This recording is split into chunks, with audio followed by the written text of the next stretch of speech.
pretty... If you take water pills or anything like No. that sometimes will too. I'm going to have to sit up like this. I can't sit back. Well, Beverly, I've been looking forward to seeing you because we talked during Coal Miner's Daughter when you were playing Patsy Cline. And now you're starring opposite Burt Reynolds in this movie called Paternity. This movie, of course, the theme of it is that you agree for money to become the surrogate mother of Burt's child. And I'm wondering, when you first saw the script and when you were testing for it, did that idea appeal to you, or what was your feeling about it? Well, my initial feeling had more to do with the script and the wholeness of the character. I didn't have any specific opinions about surrogate motherhood. In fact, I was really introduced to it through the script. I found out just about everything I know about it from getting into the role. But I didn't. I looked at it as an acting assignment more than would I want to be a surrogate mother in real life? There was some information that led me to believe that a lot of people tested for your role. Is that true? That's what they tell me. They said they had the talent search, or whatever it's called. But you weren't aware of that at the time? Well, I had heard about the project about a month before I finally went in for the meeting. And when I went in the first time, I had every belief in the world that I'd never get it. And I just went in just to meet Burt Reynolds and David Steinberg. But then after I had that meeting with them, then I really wanted it, and I just said, well, I'll just do whatever I can do to try to get that part. But until then, I kind of thought that I wouldn't get it anyway, and that probably everybody in the world had tried to get it, and then if they couldn't, how could I? And, all that kind of stuff. Maybe that worked for you, Beverly. Do you think about that? Well, yeah, I do think about that. I had the same experience when I met John Schlesinger. I think when I've gone in for interviews before and been really nervous about it and been afraid of the people that I was going to meet, maybe because I knew so much about them and knew how great they were, then I was a little uptight and a little too inhibited to be myself and show them what they'd be working with. But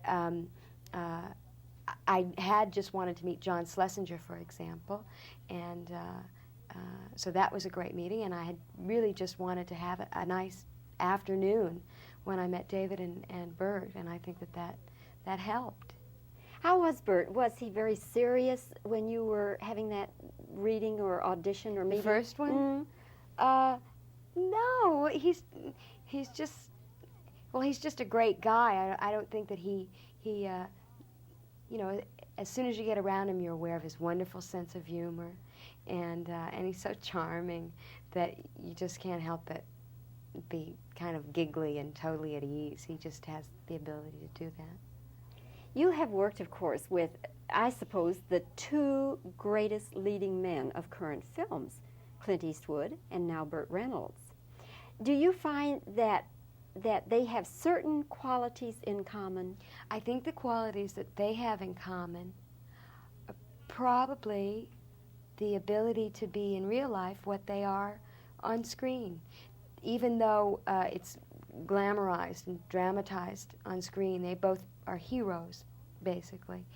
In their own lives, they're heroes too. But I think Burt's very much a hero to his friends and to his family and to the people that know him. He's a star to us, and the fact that he is to everybody else through his movies is just kind of a reflection of that. And I felt the same way about Clint Eastwood. I was very impressed with him and thought that he was a man who was totally at peace with himself and real handsome too.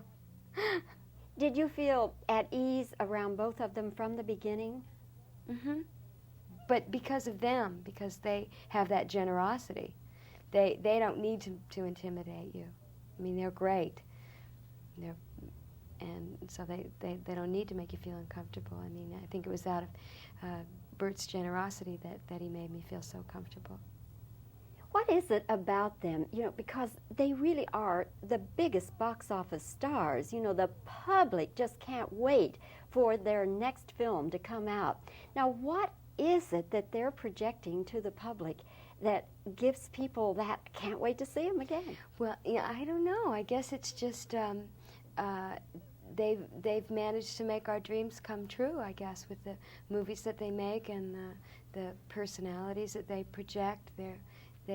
Maybe they just kind of tap into a little unexplored corner of ourselves and illuminate it so much that we just can't get enough of them.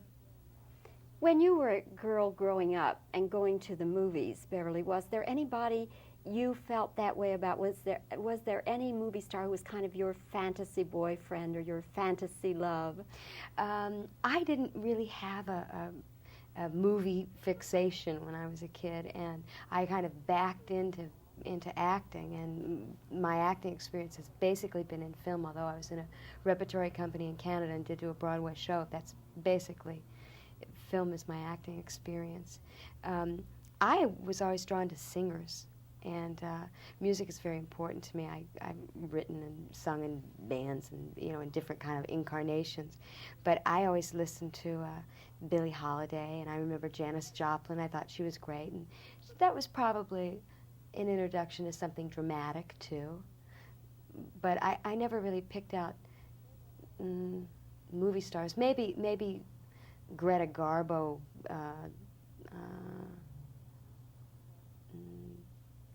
stars of the 40s, 30s and 40s. The movies that I could see on TV as a kid. Any male rock singers or male pop singers you... I really like Hall & Oates. Frank Sinatra, I think, is great. I loved Elvis Presley. I think the Police are good. I like reggae music a lot too, but I don't know if I ever really had an idol. Period. You didn't really know that much then about country western music, did you, until you got into coal miners?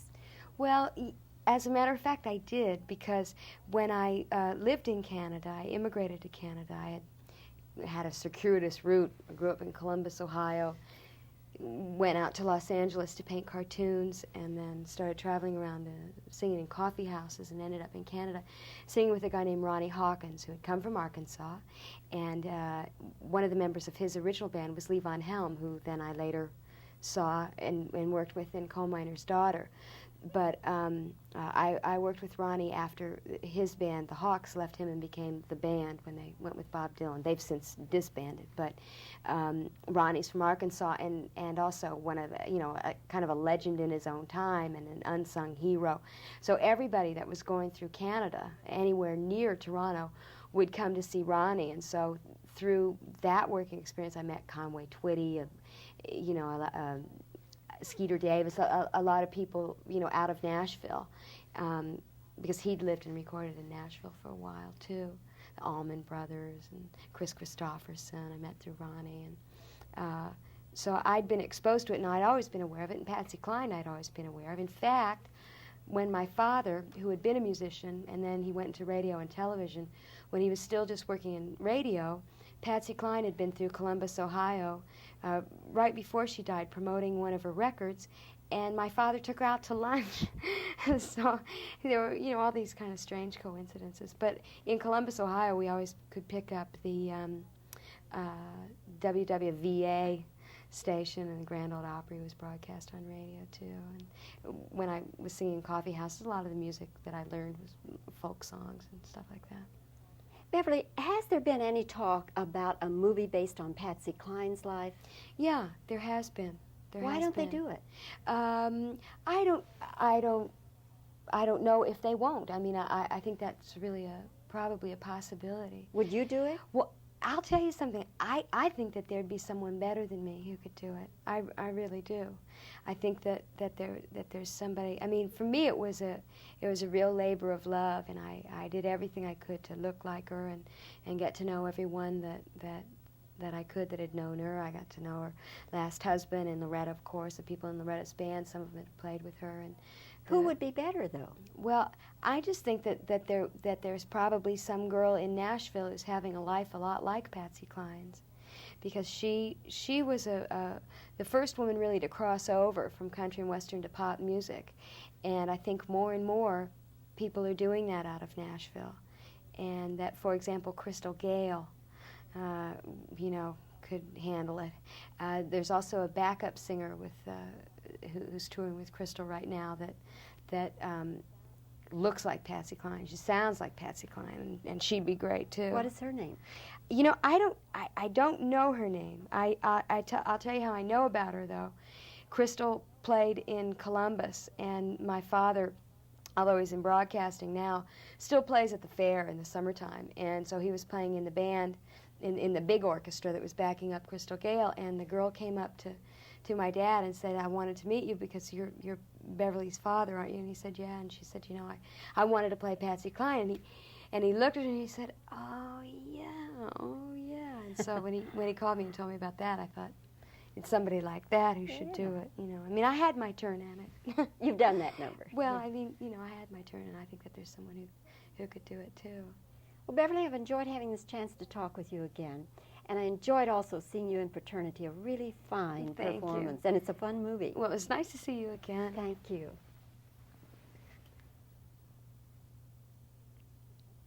Now what? Okay. Now, do you want me just to get in her chair or just to cheat around from where I am? I thought maybe you can just cheat around this All right. way, and then if you can see that tape marker put on the wall, that's about where it is. All right. Okay. Yeah, you don't need to stay. I'm used to talking to wallpaper. If you could just swivel around this way, just a little bit. All right. Something like this. All right, let's be sure this cable is... All right, and if you'll cut me about like here, not too close, not like this, okay?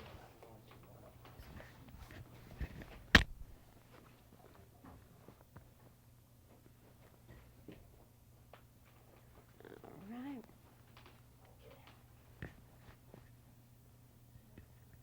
Okay, ready for reactions? Just lean back a bit. I want to try and choose Yeah. that lamp up Okay, behind you so there's no reference. okay. Just a bit back. Fine. Irising down. How's that? Other way. Okay.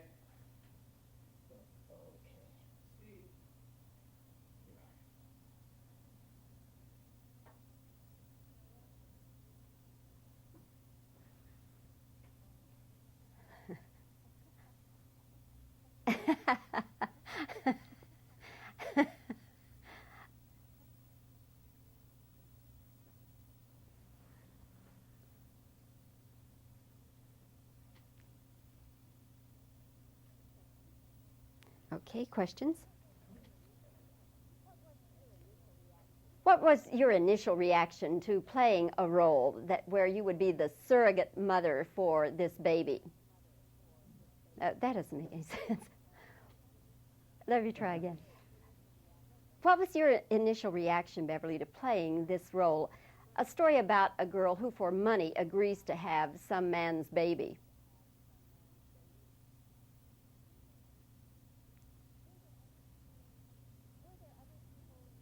Were there other people? We have been led to believe there were many people tested for your role. Is that right? How did you feel when you went in to meet with David Steinberg and Burt Reynolds? Were you real uptight about it?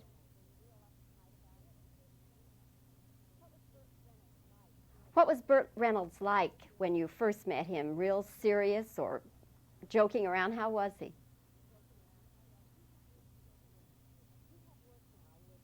You have worked now with two of the top male box office stars, Burt Reynolds and Clint Eastwood. Do they have certain things in common in their personalities?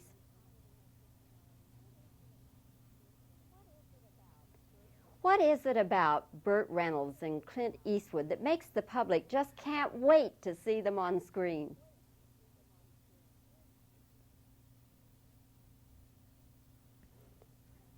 Okay.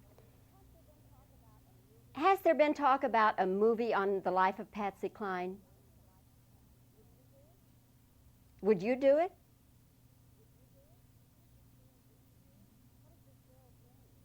What is this girl's name?